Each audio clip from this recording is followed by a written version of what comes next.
Hey, what's going on YouTube? It's Pyromancer here, and welcome back to my channel. Hope you're all having a wonderful day. And today I want to talk to you guys once again about some of these old god whispers that we've had lingering around for quite some time. This really kind of all started with Il'gynoth, which was this horrible infected world tree abomination that appeared in the Emerald Nightmare raid at the beginning of Legion. Now, a quick note that I want to make about Il'gynoth. Il'gynoth is in the database in Uldir in BFA. So that actually should tell you that the Titans knew about Il'gynoth. That thing is not new. It has existed for a long time. And as Malfurion points out when you're approaching Il'gynoth in the Emerald Nightmare, he says, it's nestled in the heart of a world tree, a decrepit world tree.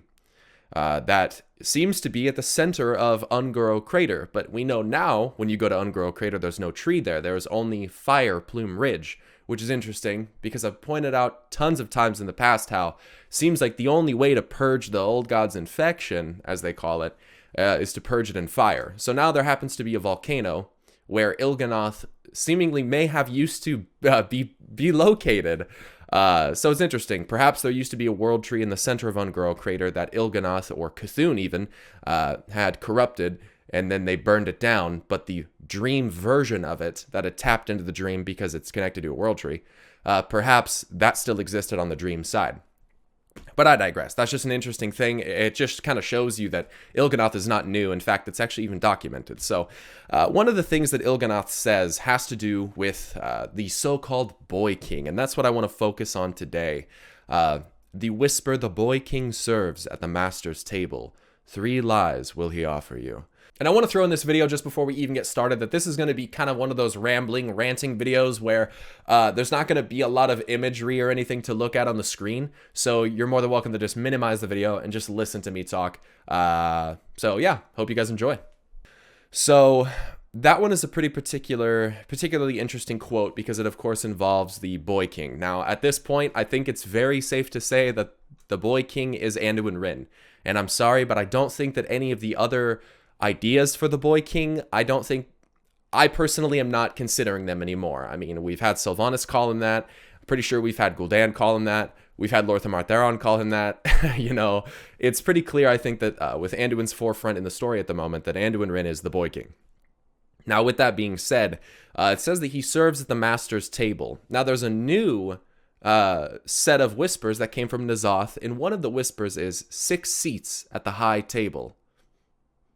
6 mouths that hunger, 1 shall consume all others. Now, 6 seats at the high table, you like 6 seats at the seat of the Pantheon, where there was 6 Titans minus Sargeras because he turned against them, right?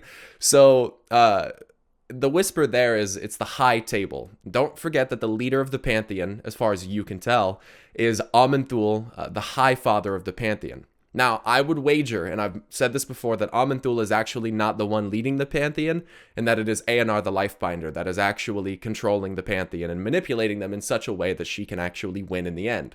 Which is kind of terrifying because, again, I believe that this is what leads to crazy things like the old gods existing. I think it's actually the Titans' fault, and I don't think that it's random Void Lords, as we've been led to believe. But I digress. That's a totally different video. If you're curious about that, you should go and check that out. But there is some options for who could consume all the others, right? So there's six seats. Now Sargeras was pulled there. So technically there's 7 Titans on the seat of the Pantheon and Illidan Stormrage. So the question there becomes, which Titan could consume all the others, right? That's the question. Well, Eonar, Life, is known for consuming literally everything, right? This is what Agrimar foresaw on Draenor. The Spore Mounds consuming everything until nothing was left. It'd be one massive giant Spore Mound. And then that thing would basically twist inward on itself and start feeding upon itself. Ironically, just like how the Void Lords wanted to happen to the Titan that they were going to infect. But again, I digress. They're probably not related. The other option is Sargeras. His flame could consume all the others, right? Potentially. There's a line that Agrimar says to you during the Antorus fight where he says, let the flames consume you. So, potentially the flames of Sargeras are able to literally incinerate the other Titans, but I kind of doubt that. Another option is Aman'Thul, considering that he is the representation of time. It consumes all other things. There is a quote from the Chronomatic Anomaly from the Nighthold, which is basically a giant time anomaly, chronomatic. And that says, why defy that which devours all things? So the question then becomes, is it talking about the arcane, time, it devouring everything through entropy, essentially, i.e. the void? Or is it talking about how the Nightborn sided with the Legion, who were basically the figment of death, and death consuming all things? So, I mean, there are definitely some options. I don't think that it's going to be any of the other Titans. They are, in my opinion, symbolic of space as Norgannon, and then the elements as Khazgoroth and Golganeth, and then Agrimar is basically like a lawbringer, sort of like a paladin, but they call them warriors. So, anyway. So yeah. That is the thing, is that I think that that's how that whisper goes. But 6 seats at the high table, the boy king serves at the master's table.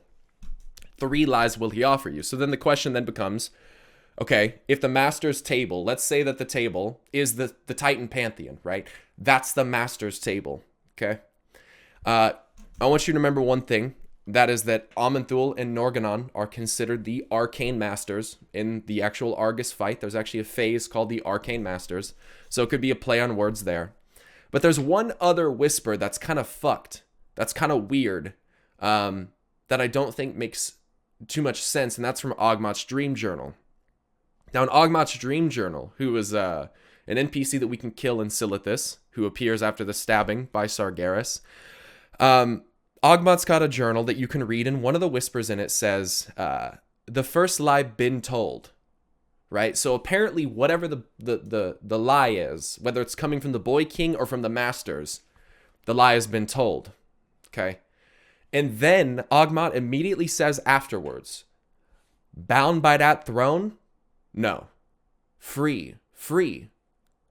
The next gonna come soon. Maybe they see this one. So what that's saying is that the lie is what he says immediately after addressing that the lie has been told, okay, right? So the lie is bound by that throne. So the lie is that someone is bound to a throne. Someone or something is bound by a throne. No. Well, that's not true. It's a lie. They're free. Free, as Ogmot is saying. So, again, there's a couple options to this. We did literally just bind Sargeras to the seat of the Pantheon. So that's an interesting one, right? Like, that's candidate numero uno, right? Like, we literally just bound it. Another option is Argus, because when you kill Argus, the idea is that we're using the remainder of Argus's power, the Titan of Death, as I can tell anyway, to imprison Sargeras, to bind him there.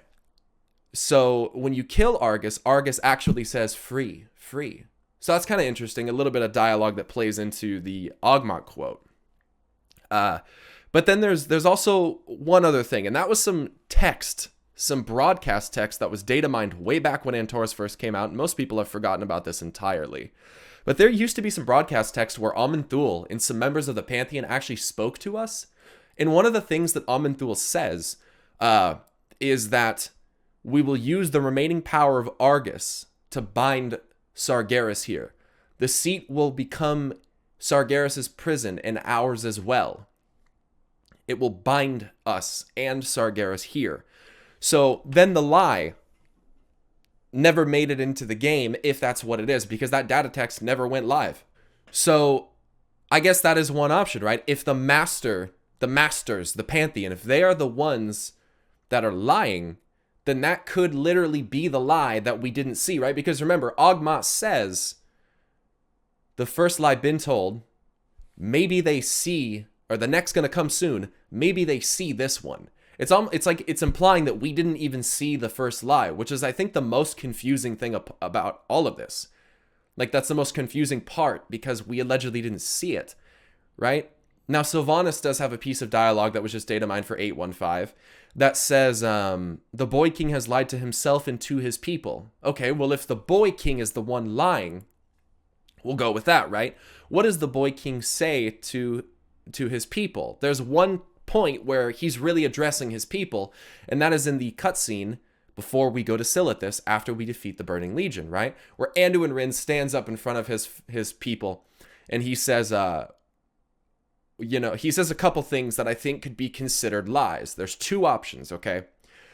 The first option for the first lie, because this has to happen before we go to Silithus, remember? So the first lie must come pre-Silithus. So the only option really for Anduin is this cutscene. He says, no man, not even a king, is more important than the Alliance. And that could actually be untrue. That could actually be like total bullshit. Anduin's role in the story could actually surpass that of the entire Alliance. His importance, and given the fact that he is such a fucking forefront character right now, he's right in the main screen, it is possible that he is actually more important than all of the other people in the Alliance in some way, you know, maybe some weird prophetic way. There is also another thing that Anduin Ridden says, though, and he says, we did the impossible. We defeated the Burning Legion. That's an interesting one. That's an interesting one, because did we really defeat them? With what we saw Sargeras do with that massive sword, is it a defeat? Did we actually stop them from attaining their goal? I'm not sure. Depends on really what Sargeras' long-term, I guess, plan was. Everyone believes that what he did with that sword was a knee-jerk reaction, not something that was planned, which I find kind of interesting that people think that. I'm not saying that's wrong. I just think it's interesting people think that he didn't actually want to do that. It's kind of interesting, an interesting take on people's view of Sargeras. But that also aligns way better with what Ogmot says the lie is, right? Bound by that throne? No. Free. Free. He's free. Well, we defeated the Burning Legion, right? Because we imprisoned Sargeras. Maybe not. And to be honest with you, I kind of hope that Sargeras is free. I hope that he can get out, but I have this weird feeling that he's not going to, and here's why.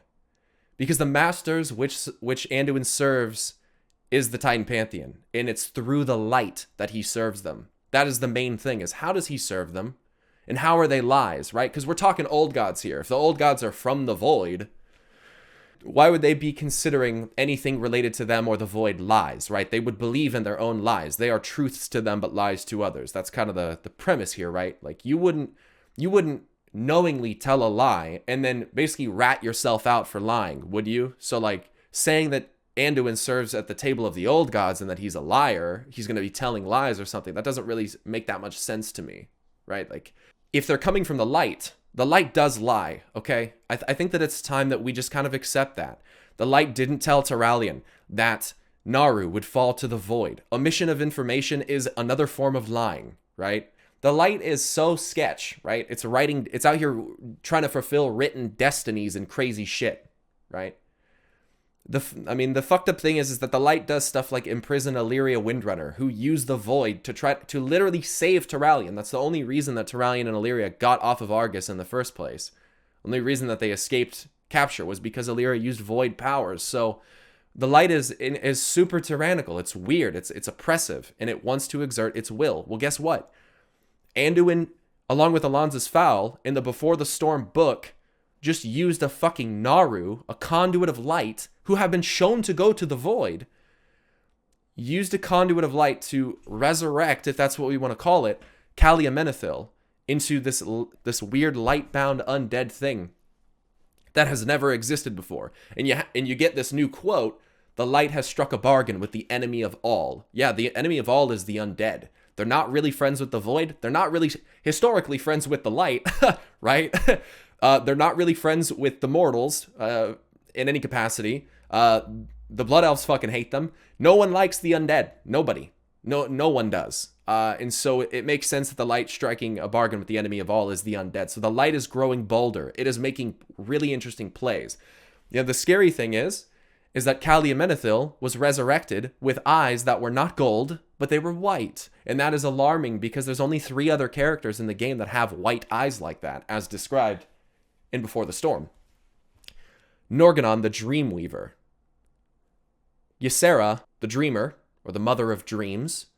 One of Aenar's 2 dragon aspects. And Aenar, the Lifebinder herself. Huh, weird. So Aenar, the Lifebinder, Norgannon, the Dreamweaver, probably the 2 creators of the Emerald Dream, and Ysera, the Dreamer, are the only characters in the game that have white eyes. And now, through a Naru, which I believe was actually built by the Titans. I think all the Naru came from the Titans. This Naru has actually animated Calia Menethil with white eyes. And you know what the most alarming thing about it is that they foreshadow the absolute fuck out of how this is a bad thing. Let me read this to you real quick. Let me read you guys the passage. I'm going to read you guys this whole thing because it's so good. Calia Menethil's body hovered in front of Sa'ada, who's the Naru. She lay in the air as if she were sleeping, her hands folded on her breast. Her blonde hair gleamed almost as brightly as the Naru itself, falling softly, her gold and white robes draping her slender frame. Fal knelt in front of the crystalline entity, his head bowed in prayer. High Priestess Ishana stepped beside Anduin and said quietly, "Something is happening to Calia. Her flesh has not begun to decompose." So it's interesting. Something that is influencing Calia is actually stopping her from rotting away and decomposing. It sounds almost like the very essence of life has touched Calia and stopped this process of death and decay. Anyway, Fal has been with her since he brought her here. The Draenei turned, looking down at Anduin as she said, "Sa'ada told him to wait for you, my young king." A shiver ran down Anduin's spine, and he swallowed. He took a deep breath and stepped toward the Archbishop. "I'm here, Your Grace," he said quietly. "What would you have me do?" Fal turned his face up to Anduin's. "I'm not quite sure," he said. "But Sa'ada was insistent that you were to be part of this." And then Sa'ada, who had been silent, spoke into their minds. So telepathy from a Naru, this is not new, but it's fucking freaky. It makes you think, it makes you wonder, can anyone else around them hear what the fuck the Naru is saying? Or can only the people who the Naru is speaking into the minds of actually hear the Naru? And Nasada says this, "Calia would come to me when the dreams of what was past were too painful to endure," Sa'ada said. "I cautioned her to have patience. There were things she had to do before the dreams would cease, things she must understand, people who would need her help. And I assured her of this seemingly strange truth, that sometimes the most beautiful and important gifts come wrapped in pain and blood." The truth of those words hit Anduin's heart. Those were the gifts that no one ever wanted, that one would do anything not to have been bestowed. But they were also indeed, as Sa'ada said, beautiful and important. Keep in mind, beauty is something that is generally tied to life, envy, all of those things, like A&R. Anyway, there will be no more of those battles for her now, so Calia will never feel pain ever again. Ooh. You guys ever heard that song, I think it's by like 3 Days Grace, that says, "I'd rather feel pain than nothing at all"? Okay. I'm just going to throw that out there, that this Naru, light, no more pain, suffering thing is kind of, it's basically like a supercharged dopamine trip, where like the person is kind of like brainwashed in the light. Like, this is pretty alarming that this is happening. I hope that you guys see it this way. Calia Menethil will be freed from the pains of the living, from the nightmares that once rent her heart. So, being immortal. She understood that those on the field were her people, and she accepted that responsibility by giving her life to try to save them. Not humans as they were when she was young, but Forsaken as they were in that moment. Well, part of the reason why some of the Forsaken started getting shot is because of what Calia Menethil did.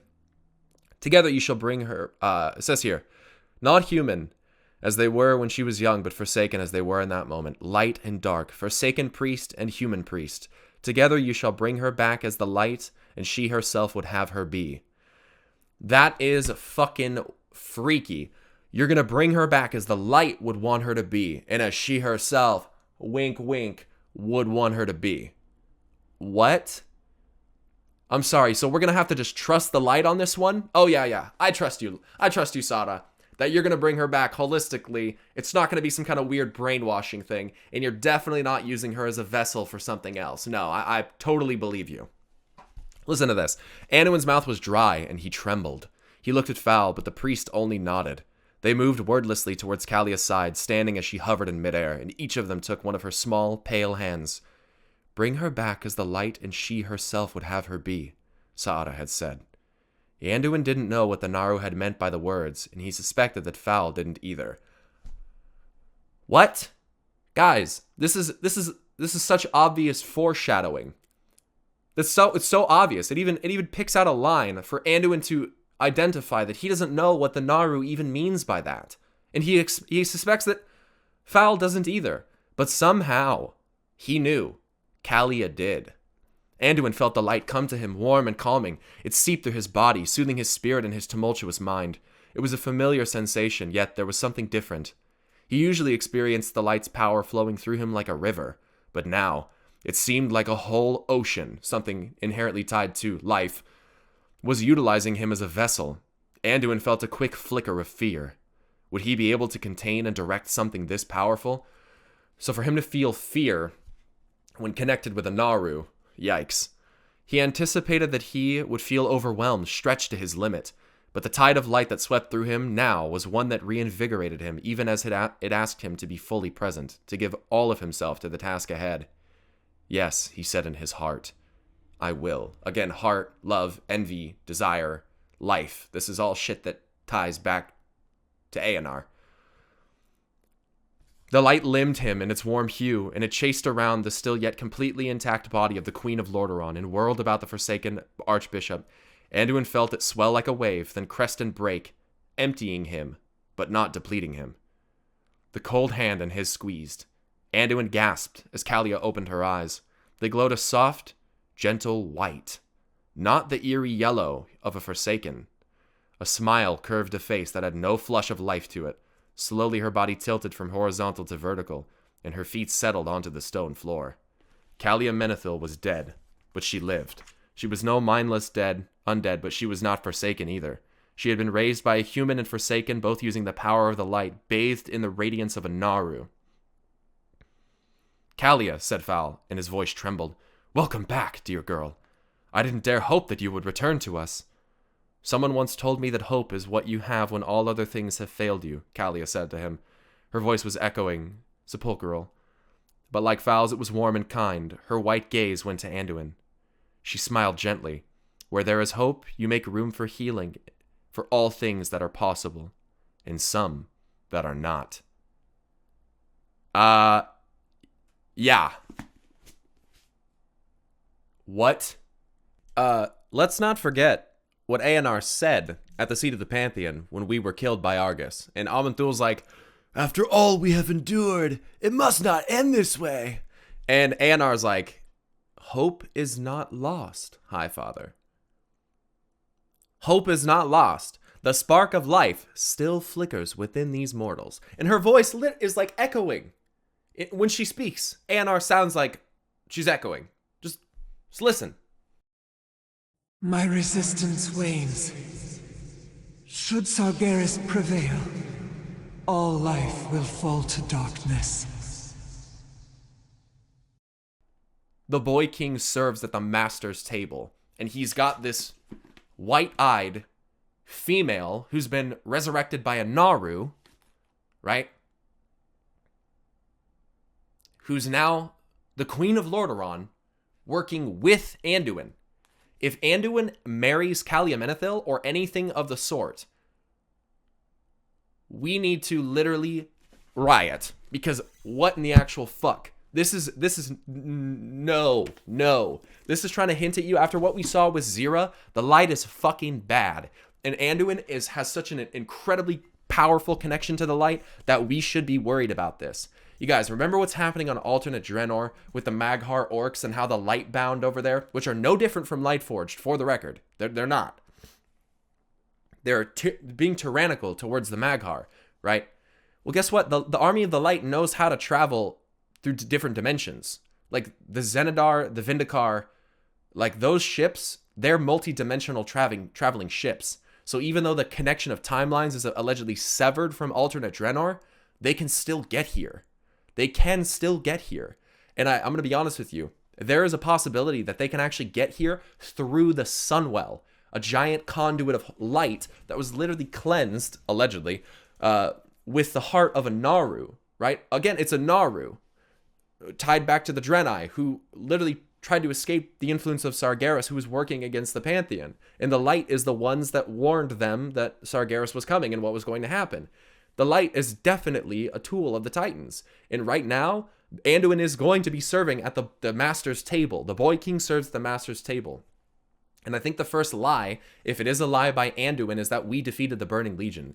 Whoever we think is bound to the throne up there is not bound to a throne. And to be honest with you, I very much doubt that any of the other Titans besides Sargeras, and especially, I know for a fact, Aenar is not bound to no motherfucking throne, okay?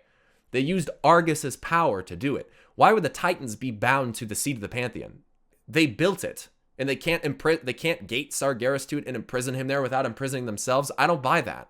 I don't buy that at all. So what happens then when the Lightbound come through from alternate Draenor and Anduin, because he's already being influenced by the light, takes a side with them? What happens when you have the Void Elves, the Lightbound, you have all these factions, sub-factions realistically, inside of the Alliance, and what is the Horde seemingly turning to? Chaos and death, and the Alliance is turning into what? Order and life and light, and potentially even void. It's just going to show you that chaos and shadow are being ganged up on by the other forces in the universe, and it's a microcosm for what is happening with the Pantheon, right? Sargeras being flame and shadow and chaos, and also death, trying to fulfill that role. All the other members, life, time, space, the elements, everything is teaming up against that. It's just a microcosm of what's been fucking happening. The Horde and the Alliance. So, yeah, the Boy King absolutely does serve at the Master's table through the light. And listen, they're drawing these parallels. They're doing it all the time. The Lordaeron throne room was so hilariously obvious. You know, everyone was talking about that. They're drawing parallels between the two for a reason, right? There's also some parallels between Delaire and Summermoon, how she was killed, and how Sylvanas was killed, and how Delaire and Summermoon was raised, and how Sylvanas was raised. So mark my words, I bet you money that Delaire and Summermoon fucks over Sylvanas later on, just like Sylvanas tried to do to the Lich King, right? So there's a lot going on here. But mark my words, it ain't no random Void Lords. It's the Titans. We'll have to see, dude. But I'm telling you, Anduin is set up for some trouble. For real, like potentially even a worse fate than Arthas Menethil. And some of you may be wondering, what is a worse fate than what happened to Arthas? Look, you're going to want to tab into the video if you're not watching right now, because you have to see this. I know that it's just a toy, all right? But it's fucking Lightbound Anduin. And I'm pretty sure this was a BlizzCon exclusive. So there's very limited numbers of them. Not a lot of people saw this. Lightbound Anduin. Boy, I'm rather concerned about Yrel and Calia at this point. Like, again, I know it's a toy, but really? Really? I would have rather fall into darkness and be slain in the end like Arthas was than to become a fucking mind slave to the light and potentially even to the void in the future. So we need to watch out. Like, this is really bad. And it's ironic because all of a sudden now Sylvanas is being identified as waging a war on life itself. What? There's a quote from Gul'dan that says, "In the end, death will inherit this world, and she will be waiting." Huh? Was Sylvanas, was it her that was waiting for death to inherit the world so she could start making moves and waging a war on life itself? Because the Burning Legion's been defeated, right? But all of a sudden, it seems like Sylvanas is kind of doing what the Burning Legion would do. Except kind of getting away from it because she's on a faction. So, this is my take on this. Like, this is really not good. The Boy King's service. Not good. Now, what is the second lie? Fuck if I know, dude. Taliesin and Nevitel, I'm sure they have some ideas on who the lie to the people would have been and who the lie to himself would have been. Fuck if I know, dude. Go check Wowhead. I'm sure they got some shit on there. But I am pretty fucking sure that the Masters are the Pantheon, the seat of the Pantheon, specifically Aman'Thul and Aenar, and he is serving them through the light, and this is not good. This is super not good. So, anyways, you guys, that's pretty much it. That's it for this video. The next video is going to be talking about the Xal'atath Whispers, because I know you guys want to talk about the torch that's going to light our path forward. And I have some very interesting theories on that involving Illyria Windrunner. So I'm sure you guys probably want to hear that. If you enjoyed this video, do hit that like button and subscribe for more content like this in the future. I got a Twitter and I got a Twitch, which I stream generally RuneScape on now because WoW's kind of, I'd appreciate if you guys would go follow me on both of those, Twitter and Twitch. And then I do have a Patreon. If you guys would like to throw a couple bucks my way every month to support my content, that would be insanely appreciated. But you never have to do that. You can always just come back and watch my content whenever you want. Yeah, that's pretty much it, you guys. I appreciate you. Stay awesome, and until next time, I'll see you guys later. Peace!